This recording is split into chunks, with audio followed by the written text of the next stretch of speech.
Thank you, Council President. Thank you for this discussion. I appreciate it. It's not an easy vote, I think, for me and for any of us.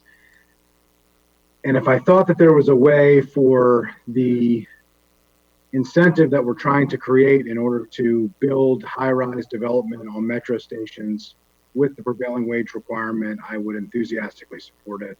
I'm a big believer in prevailing wage and PLAs on public projects, as has been discussed by other colleagues. But this is an incentive that is trying to move the needle on something that isn't currently happening.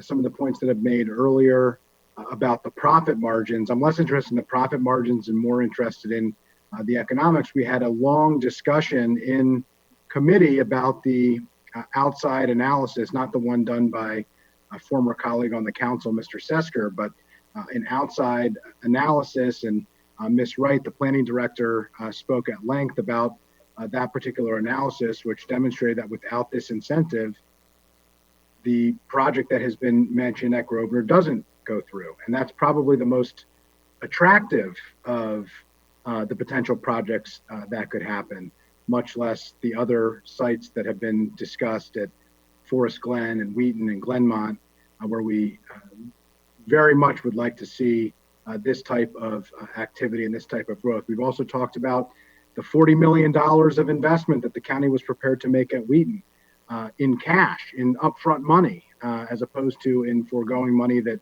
we otherwise wouldn't have, just to have a chance to create the type of development that we're talking about here that will not cost us money in terms of paying out taxpayer money, but foregoing money that we otherwise wouldn't be receiving.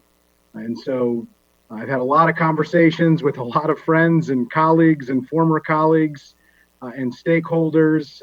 Certainly, I wish there was a way to reconcile this and make it work. Unfortunately, I don't believe that there is. And for that reason, I won't be supporting the amendment and hope we can move the full bill forward beyond that. Thank you.